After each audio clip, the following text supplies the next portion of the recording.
I didn't just lose the love of my life. I lost myself the moment I saw her wearing my wedding dress. The same dress I had spent months dreaming about. The one he told me I'd look like an angel in. But it wasn't on me that morning. It was on her. His ex standing beside his mother like they'd always been family. Like I had never existed. My name is Kira. And if you had asked me just 48 hours before that moment, I would have told you I was the happiest woman alive. I had the man of my dreams, the wedding of a lifetime, and a future so bright it felt like a fairy tale come true. But fairy tales don't exist. Not for girls like me. Not when the people you love the most are the ones holding the knife. It started the night before the wedding. Everything was set. The florist had delivered the last bouquet. My gown was steamed and hanging in my suite at the estate. I'd even written my vows early. I was glowing with excitement, surrounded by my bridesmaids, when I got a message from my soon-to-be mother-in-law. Please come downstairs. I need to talk to you privately. I smiled. She'd never been warm toward me, but I thought maybe, just maybe, she was finally ready to accept me as her daughter. I fixed my curls, touched up my lip gloss, and walked down the hall with hope in my heart. What I didn't expect was to find her waiting with Camilla. Camilla, his ex. The woman who had cheated on him. The one he swore he was done with. She was sitting calmly in the living room, sipping tea like she belonged there. I froze. My eyes darted between them. What is this? His mother didn't even flinch. You won't be wearing that dress tomorrow, she said plainly. Camilla will. I blinked, thinking I'd misheard her. Excuse me. She deserves this more than you, she continued. You were always temporary. A distraction while he healed. But he's realized where his heart really belongs. It felt like someone reached inside my chest and ripped everything out. My knees buckled. I looked at Camilla, expecting her to deny it, to say this was all a misunderstanding. But she just smiled. Don't make this harder than it has to be, Kira, she said. You had your moment. My hands trembled. Where is Caleb? He's with her, his mother answered. Where he belongs. I ran out of that room like I was on fire, barely able to breathe. I called Caleb's phone over and over, but it went straight to voicemail. I didn't sleep that night. I sat curled on the bathroom floor in my robe, clutching the invitation that still had both our names printed on it. The morning came. And with it silence. My phone was still empty. My bridesmaids were confused. His family had vanished. The chapel was quiet. I got in a cab anyway. Some foolish part of me still believed in him. Still believed he would come. And when I arrived at the venue, I saw her. Camilla. In my dress. On my altar. I didn't scream. I didn't cry. I just turned around and walked away. I thought I had felt the worst pain already. But nothing compared to what came next. Hours later, I got a call from Caleb's best friend. There had been a car accident. He was driving to the venue. Alone. And he never made it. Dead on arrival. My scream shattered whatever was left of me. The man I loved. Gone. Just like that. But I didn't get to grieve. Because his mother made sure I wouldn't. At the funeral, I wasn't allowed near the front. Camilla sat in the family pew. She gave the eulogy. Wore black lace and crocodile tears. I tried to speak just once. His mother turned to the crowd and said, "She's the reason my son is dead." People believed her. She told everyone I'd abandoned him. That I humiliated him at the altar. That the crash happened because he was rushing to fix what I had broken. I stood at the back, heart in pieces, as they buried the man I would have given everything for, and blamed me for it all.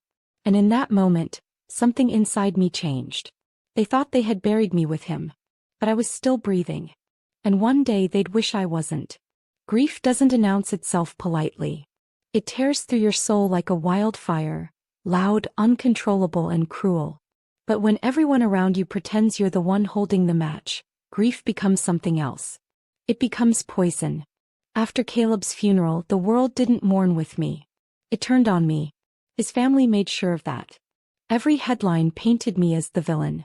The jilted bride. The girl who broke a man's heart and sent him to his grave. They called me cold. They called me selfish. And they had help. Camilla made sure of that. She did interviews.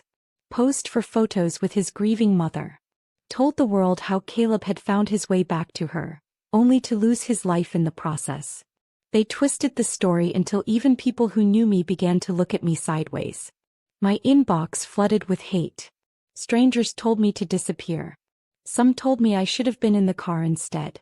I couldn't even leave my apartment without someone whispering. But the worst part? I didn't fight back. Because for a moment, just one broken moment, I believed them. I asked myself, what if I had never shown up at that wedding venue? What if I had waited? Would he still be alive? I sank into a darkness so heavy I thought I'd never crawl out. I stopped eating. I stopped answering my friends' calls. I'd stare at the ceiling for hours, replaying everything from the night before the wedding. The way his mother had looked at me like I was trash. The smug smile on Camilla's face. The silence from Caleb. But one night, I found something. I was going through a box of keepsakes I had planned to give to him on our honeymoon. Letters. Little things from our first few dates. And at the bottom, I found an old voice memo. Caleb had recorded it the week before our wedding. His voice came through the speaker, tired but warm. Kira, I don't know what's going on with my mom. She's being weird about the wedding. Keeps bringing Camilla around. But I want you to know, none of that matters. You're the only one I want. If anything happens, promise me you won't let them make you doubt that. I dropped the phone. My heart pounded. He had known. He had felt something wasn't right. And they still twisted everything. Even after he died. That's when the fog started to lift. This wasn't just grief. This was war. A silent one. They had turned my love story into a scandal, and left me buried beneath the wreckage. But I wasn't going to stay buried. I started digging. I reopened every message. Every voicemail. I combed through my photos, timelines, everything. I began collecting pieces of truth. I remembered something Caleb's cousin had told me weeks earlier, that Camilla had been around too often, even showing up at his office. That she was too cozy with his mom even after their breakup. I reached out to people who had worked with Caleb. A few were hesitant. But eventually someone cracked.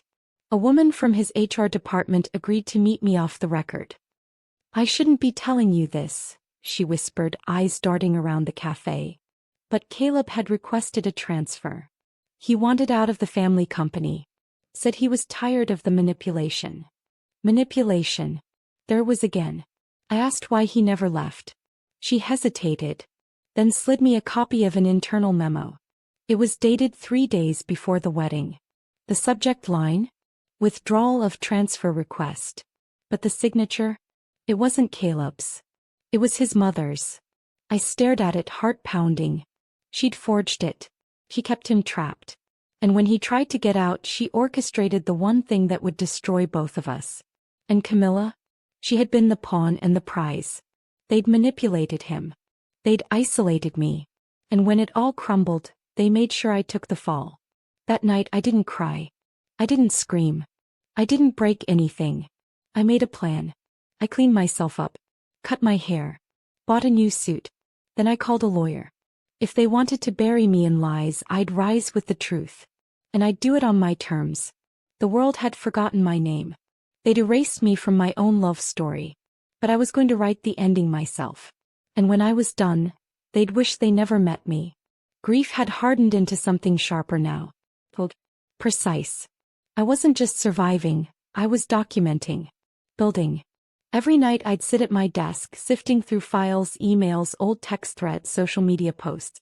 There were patterns, timelines that didn't add up, conversations that revealed more than they meant to. Camilla had been posting about second chances and meant to be love weeks before Caleb's death. In one photo she wore a necklace I had given him. My necklace. Another showed her inside his apartment, captioned vaguely, home. I checked the timestamp. It was taken 2 days before the wedding. My hands trembled as I added it to the folder labeled proof. But it didn't stop there. One of Caleb's old college friends reached out after I posted a quiet message online, thanking those who remembered him without exploiting his memory. She said Caleb had confided in her weeks before everything happened.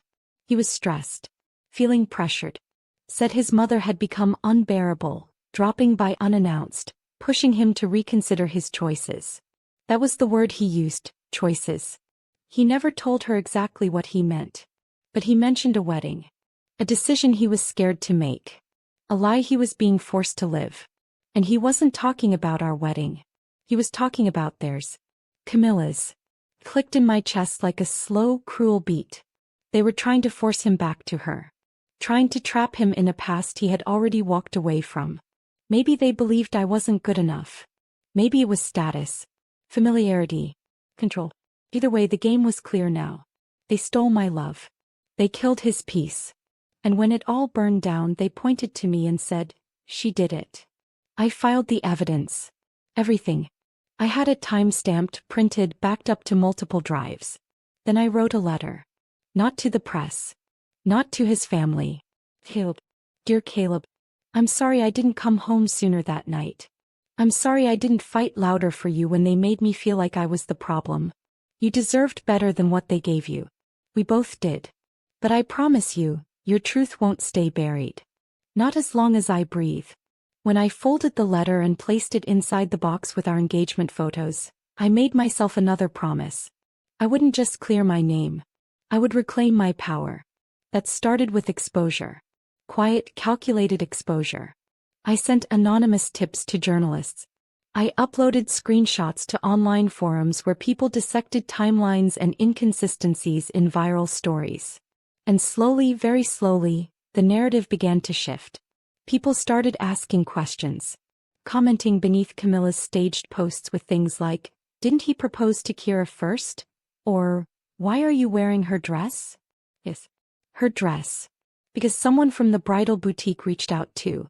I was confused when his mom came in and asked to change the dress last minute, the woman said over the phone. She said you wanted something more subtle. But the design was completely different. More like what Camilla wore in her college pageant days. I thought it was odd. They never intended to let me walk down that aisle in my own dress. I printed the photo of Camilla in the dress and placed it in my file.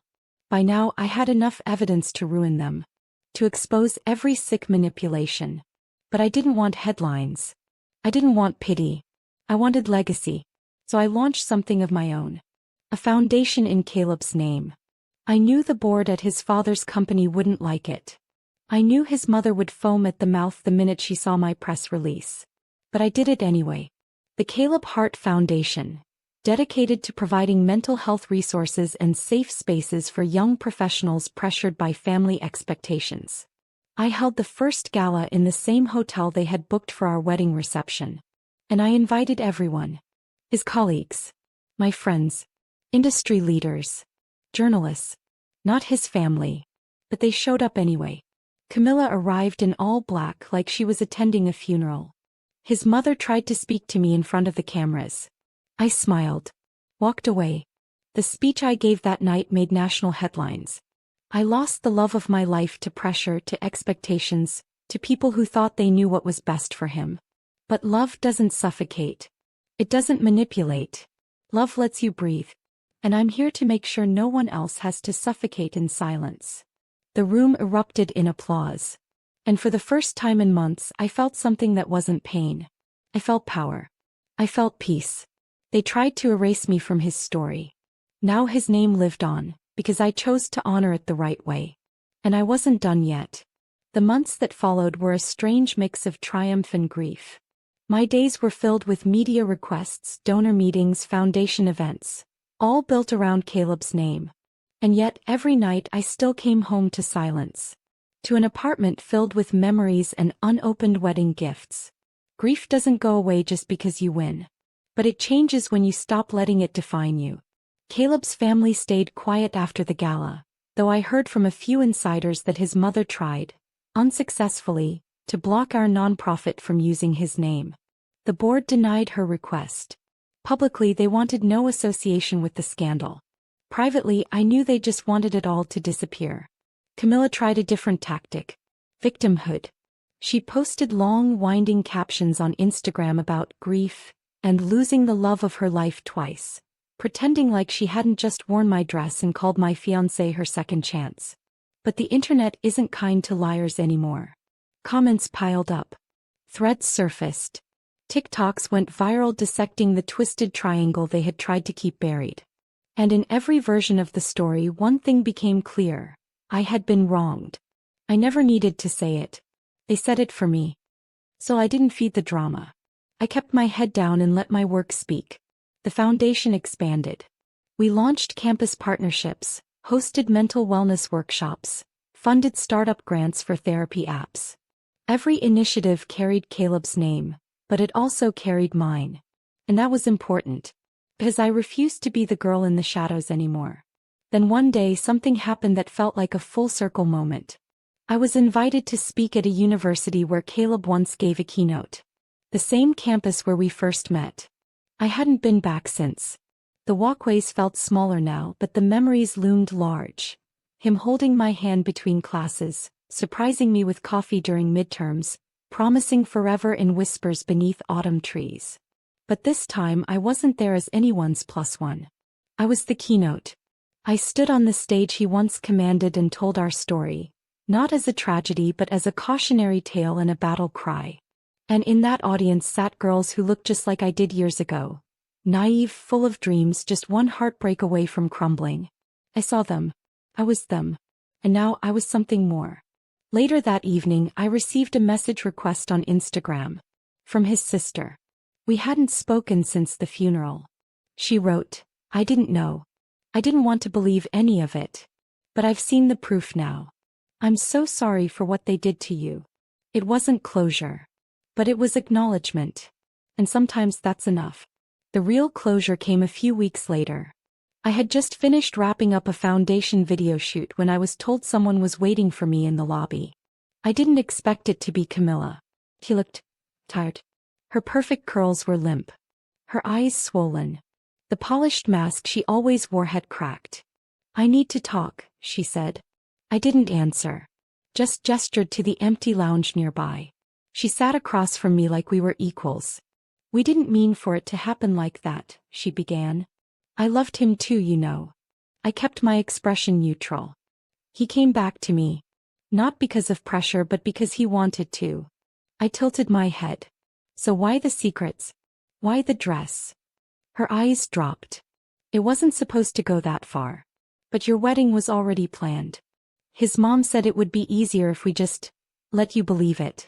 That maybe you'd walk away. And when I didn't? She swallowed hard. They panicked. The silence between us stretched long and heavy. I lost him too, she whispered. No, I finally said, my voice quiet but firm. You never had him. You had an illusion. You and his mother created it, fed it, and smothered him with it. Caleb was mine. Until you broke him. She blinked, stunned by the calm certainty in my tone. I stood. This conversation's over. As I walked away, I didn't feel lighter. I didn't feel triumphant. I felt done. The kind of done that doesn't come with fanfare, but with freedom. I never heard from her again after that. But months later, a journalist reached out. Wanted to do a piece on women who rise from the ashes of betrayal. They asked if I'd be willing to be featured. Not as Caleb's fiancée. Not as the girl left at the altar of grief. But as Kira Hart, co-founder, survivor. I agreed. Because it was time. Time for the world to know me outside the tragedy. Time for my story to exist on its own terms. And this was just the beginning. I always thought healing would feel like fireworks. Big, loud, impossible to miss. But it was quieter than I imagined. It looked like waking up without dreading the day. Drinking my coffee without feeling the tight ache in my chest. It looked like making choices that weren't filtered through grief or rage. It looked like peace. But peace didn't mean I forgot. 1 year after Caleb's death, the foundation hosted a memorial fundraiser in his name. It was held at the very venue where I was supposed to get married. The irony wasn't lost on me. I almost didn't agree to it. I wasn't sure I could walk through those doors without feeling everything all over again.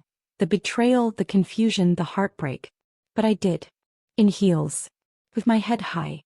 And the moment I stepped into that ballroom, something inside me shifted. I wasn't the girl who'd been left behind anymore. I was the woman who had built something powerful from the ashes of a nightmare. The venue staff remembered me. One of the coordinators pulled me aside. "You look different," she said, her eyes wide with admiration. "Stronger." "I am," I replied. And I meant it. The event was stunning. White lilies, soft gold lighting, Caleb's favorite jazz songs drifting through the speakers. We honored his life, his dreams, the impact he left behind. And through it all, I never once cried. Because I wasn't mourning anymore. I was celebrating the strength it took to survive. After my speech that night, a woman in her 50s approached me. She had tears in her eyes and a photo in her hand. It was her daughter, young, vibrant, gone too soon. She told me my story gave her hope. That if I could survive what I'd been through and still stand tall, maybe she could too. We held hands for a long time. And in that moment I knew this foundation, this mission, was no longer about Caleb. It was about every woman who'd been broken and still chose to rise. Later that week I received an invitation I never expected. A spot on a national talk show. They wanted to highlight women who had turned heartbreak into purpose. My story had caught their attention. The producer said something I'll never forget. "You're the woman people root for." I smiled, but inside I thought, no, I'm the woman people once pitied. Now they admired me. The episode aired weeks later and it exploded online. My inbox was flooded with messages. Some from strangers, some from people I hadn't heard from in years. Caleb's mother. She sent a short, stilted email. I saw the interview. I didn't expect to cry. "I'm sorry for everything. Truly." I didn't reply. Some bridges aren't worth rebuilding. And yet, karma still wasn't done. Because a few months after the episode aired, I received a call from a private number. It was Camilla. Her voice was hollow. Gone was the icy confidence, the superiority she always wore like perfume. "I didn't call to fight," she said. "I just wanted to say, I envy you." I blinked, not sure I heard her right. "You built something beautiful," she continued. "I thought I was winning. But all I've done is lose." She admitted that Caleb's family had quietly cut ties after the media storm. That she'd tried to stay in the spotlight, but no one wanted her side of the story. She was now working at a PR firm, far from the glamorous roles she once bragged about. "I thought if I could just be chosen I'd be fulfilled," she said. "But I wasn't. No. I'm just forgotten." Her words didn't make me angry. They made me sad. Because she was living the life she stole from me and still ended up empty. That's the thing about betrayal. The promise is gain, but it always collects a cost. As for me, I kept rising. I published a memoir called The Vow That Broke Me, and the Woman I Became. It landed on the bestseller list. I was asked to consult on a documentary. I launched a second nonprofit focused on helping women leave toxic relationships and rebuild with dignity. Every door that slammed in my face had led to 10 more opening. And in those rooms I no longer felt like an imposter. I felt home. One evening after a gala, I stood in front of a mirror in a designer gown I never thought I'd afford, makeup flawless, head held high. The woman staring back at me wasn't broken. She wasn't bitter. She was reborn. And the best part? She no longer needed revenge. Because her existence was proof that what was meant to destroy her had only taught her how to thrive. It had been 2 years since the day that shattered me. 2 years since the world I built crumbled under the weight of betrayal. Since I watched the man I loved die not just physically, but emotionally, spiritually, piece by piece. Since I stood in a wedding dress that wasn't mine, facing people who saw me as a problem, a mistake, a placeholder. But today I stood in another dress. White. Thick. Tailored to fit not just my body, but the woman I had become. It was my wedding day. But not the kind I once imagined. There were no cathedral ceilings. No polished marble halls filled with people pretending to care. Instead, we stood barefoot on a quiet beach, surrounded by the people who really saw me. My chosen family. My team. My son. Yes, my son, Caleb's nephew, whom I had taken in after his sister's death, who now ran circles in the sand calling me Mama. And the man beside me? David. A quiet soul with strong hands and a gentle heart. A widower who understood loss not as something to be pitied, but as something that shaped us. We met through my foundation. He had donated in honor of his late wife. One coffee turned into three, and somehow the broken pieces we each carried started fitting together in ways that felt whole. He never rushed me. Never asked me to forget Caleb. In fact, he once said, "I'm not trying to take his place. I'm just trying to stand beside you." And he did. Every step of the way. He helped me build a home not just with walls, but with love that didn't come with conditions or control. As we exchanged vows, I glanced toward the small group of guests. None of Caleb's family was there. But strangely, I wasn't bitter. They'd shown me who they were. And I had shown the world who I could become without them. After the ceremony, we walked down the shore as the sun dipped low. I watched my little boy run ahead, squealing at the seagulls, his laughter a sound I never thought I'd hear again in my life. David squeezed my hand. "You okay?" he asked. I nodded. "I'm more than okay. I'm free." Later that evening, I stood alone for a moment watching the waves, thinking about everything it took to get here. Fame. The betrayal. The humiliation of being blamed for Caleb's death. The silence that followed. The media storm that came and went. The whispers. I used to pray that people would forget my name. No. My name was on programs, foundations, awards. And I had earned every syllable of it. The final twist came 6 months later. An investigative journalist released a podcast episode about the toxic culture within Caleb's family business empire. She had spoken to former employees, ex-partners, even a few distant family members. And the truth unraveled like a loose thread pulled too hard. There were whispers that Caleb's family knew about his declining mental health and chose to bury it rather than help him. That they encouraged his reunion with Camilla, even though they knew it was toxic. That the wedding fiasco, the dress, the switch, the staged ceremony, was orchestrated not just by Camilla but by Caleb's own mother to protect their image. The story went viral. And for the first time, people stopped blaming me. They started asking questions. I didn't speak publicly. I didn't need to. The truth had its own voice now. But one night, as I sat on my porch, wine in hand, watching David help our son with homework through the window, my phone buzzed. A message. From an unknown number. It was Caleb's youngest cousin. The one who had always stayed quiet even when the family turned against me. "I just wanted you to know. I believe you. I always did. I was too scared to speak. I'm sorry." I stared at the message for a long time. Then I deleted it. Because I didn't need apologies anymore. I didn't need validation. I had built my own life. One that wasn't tied to someone else's lies. One that stood strong on truth, resilience, and a love that didn't require me to shrink myself. I wasn't the grieving almost bride anymore. I was a mother. A wife. A founder. A survivor. And above all else, I was a woman who refused to be erased. They tried to give my life away to someone else. They gave her my dress, my place, my name. But in the end they couldn't take me. Because I reclaimed every piece. And I made it something no one could touch. If this story moved you, make sure to like, comment, share, and subscribe. And don't forget to turn on the notification bell so you never miss a new story. Because we drop powerful, emotional stories every single day. You won't want to miss what's coming next.